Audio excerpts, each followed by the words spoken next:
পরিস্থিতি যেদিকে যাচ্ছে তাতে জামাত ইসলামী স্থানীয় সরকার নির্বাচন বর্জন করতেও বাধ্য হতে পারে। পুরো বাংলাদেশ টালমাটাল হয়ে যেতে পারে, রাজনীতি অস্থির হয়ে উঠতে পারে।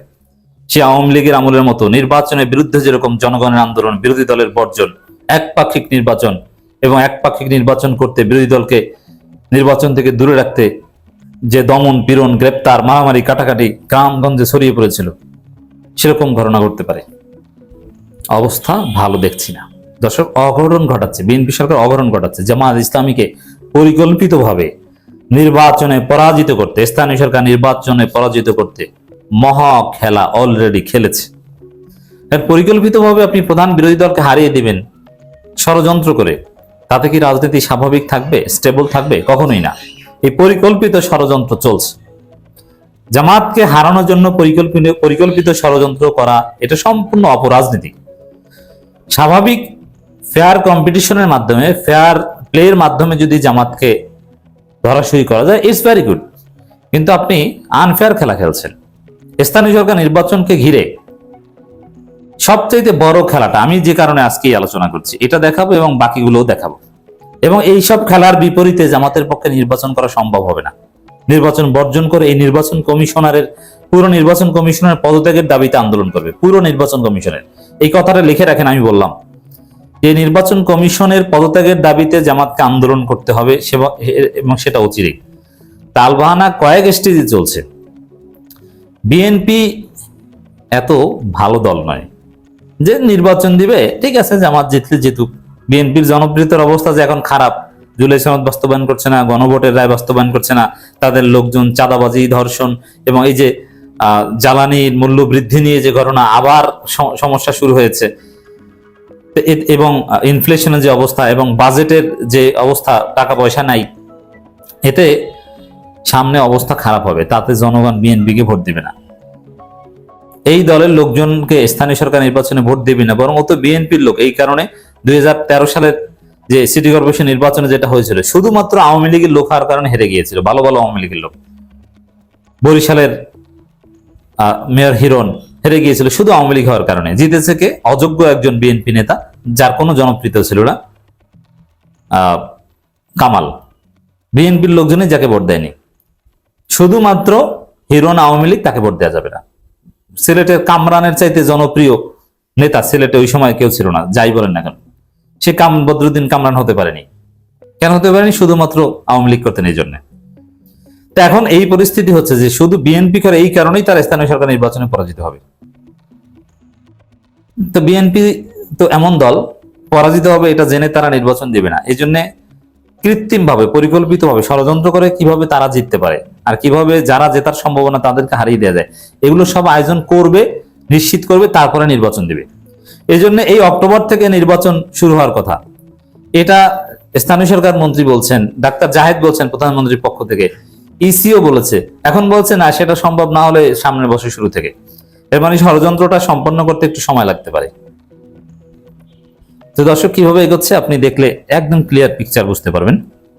দেখেন, স্থানীয় সরকার নির্বাচনে প্রার্থী হতে পারবেন না এমপিওভুক্ত শিক্ষকরা এবং ঋণখেলাপিরা। এটা গেল, ঋণখেলাপিরা স্থানীয় সরকার নির্বাচন, ওটা সিরিয়াস, ওটা জাতীয় সংসদ নির্বাচনের ক্ষেত্রে আলোচনা হয়। ঋণখেলাপি স্থানীয় সরকার নির্বাচন করতে আসে, এটা 2-1 হতে পারে, কিন্তু জাতীয় সংসদ নির্বাচন করতে আসে এটা শত শত। এমপিওভুক্ত শিক্ষকরা স্থানীয় সরকার নির্বাচনে প্রার্থী হতে পারবেন না, এটার কোনো যৌক্তিকতা নেই।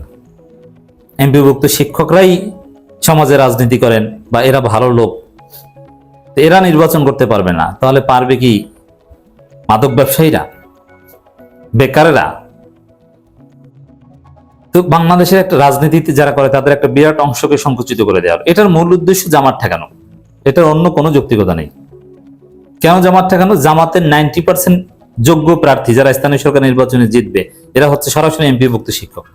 এমপিওভুক্ত শিক্ষক বাদ দিলে জামাতে মেম্বার থাকে না, চেয়ারম্যান থাকে না, 90%। এবং জামাত নেতা কারা? থানা আমির, থানা সেক্রেটারি, বা এগুলো খোঁজেন আপনারা। ওয়ার্ড ইউনিয়ন আমির, ইউনিয়ন সেক্রেটারি কারা?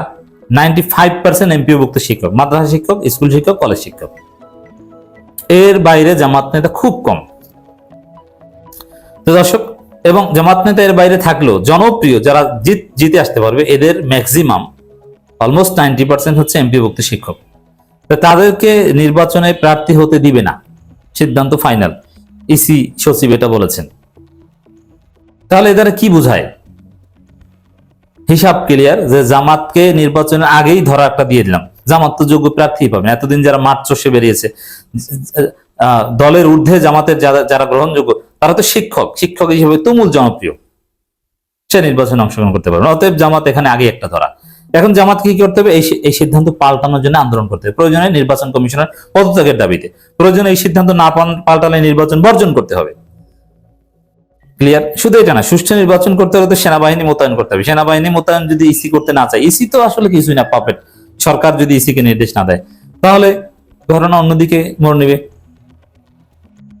সেনাবাহিনী মোতায়েন না করলেও এই নির্বাচনে জামাত টিকতে পারবে না, বর্জন করতে বাধ্য হবে। লিখে রাখেন, সেনাবাহিনী ছাড়া জামাতকে টিকতে দিবে না, ওরা পিটিয়ে কেন্দ্র দখল করে ফেলবে। জামাত পাল্টা প্রতিরোধ করতে পারবে না, সেই সক্ষমতা জামাতের এখন হয়নি। কারণ সরকারি দলকে কেউ কিছু করতে পারে না। আওয়ামী লীগকে বিএনপি জামাত পুরো জাতি মিলে কিছু করতে পেরেছে, সরকারি দল পারে নির্বাচন বর্জন করতে। দর্শক, তারপরে একপাক্ষিক নির্বাচন করতে চায়, এবং বিএনপি তো এই নির্দলীয় প্রতীকে নির্বাচন করার কথা না, তারা তো দলীয় প্রতীকে নির্বাচন চাওয়ার কথা। কারণ বিএনপির পক্ষ থেকে প্রার্থী হবে 10 জন এক এক জায়গায়, এতে তো ভয়াবহ সাংগঠনিক বিশৃঙ্খলা হবে। বিএনপি তো এটা নিয়েও খামখেলি করতে পারতো না, দলীয় প্রতীকই হতে হবে, এটাই গণতন্ত্র। কিন্তু তারপরও এটা বিএনপির স্থিতিশীলতার জন্য জরুরি ছিল।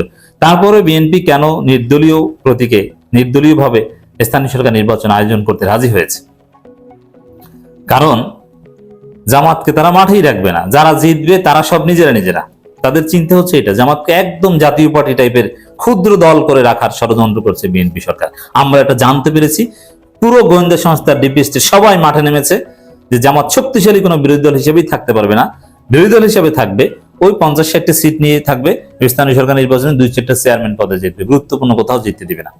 বেশি বাড়াবাড়ি করলে শুধু ঢাকা দক্ষিণে সাদিক ক্যাম্প যেত, অথবা রংপুরে মেয়রটা জামাত যেত, এর বাইরে কাউকে যেতে দিবে না। চেয়ারম্যান কিছু দিবে, মেম্বার কিছু দিবে, যেটা আওয়ামী লীগে দিত, একদম আওয়ামী লীগের পথে হাঁটছে। তারই অংশ হিসেবে স্থানীয় সরকার নির্বাচনে প্রার্থী হতে পারবে না এমপিওভুক্ত শিক্ষকরা। তো দর্শক, এটা এক। এরপরে এই যে জামাত নেতারা কেউ কট খাচ্ছে, আরো অনেকে কট খাওয়া লাইনে আছেন, এমপিদের মধ্যেই লাইনে আছেন। অবশ্য তাদের দুর্বলতা আছে, ওইটাকেই কাজে লাগে। এবং জামাতের নেতাদের আর্থিক অনিয়ম আছে, যে এই যে আর্থিক অনিয়ম, দুর্নীতি, জামাতের লোকজন যে টাকা পয়সা কিছু মেরে খায়, এটা যে কোনো দলের চাইতে কম, তারপরও জামাতের আছে। ওইগুলোকে টার্গেট করেছে গোয়েন্দা সংস্থা ডিপ স্টেট। এবং ওই ঠাকুরগাঁও জেলা আমির যেরকম টাকা নিয়ে ধরা খেয়েছিল বিমানবন্দরে, ওইরকম জামাতের বহু নেতা আমির বিভিন্ন ইউনিটের, এরা টাকা নিয়ে ধরা খাবে, কেউ নারী নিয়ে ধরা খাবে, এরকম অনেক ঘটনা ঘটিয়ে জামাতের জনপ্রিয়তা একদম তছনছ করে দিবে। এটা হচ্ছে বিএনপির অ্যাসাইনমেন্ট, চেষ্টা, এই খেলা শুরু করেছে। যেমন সাতক্ষীরার শ্যামনগরে, ওইখানে আমরা তো বলি যে গোলাম পরোয়ার কিংবা শিশির মনিরকে পাশ করিয়ে আনেন, এত সোজা? তারা দাঁড়ালেই কি পাশ করবে? এই ঘটনা ঘটার পর ওই এলাকার লোকজন, ফিক্সড জামাত ভোটের বাইরে সাধারণ লোকজন জামাতকে ভোট দিবে, এটা মনে করেন এত সোজা রাজনীতি?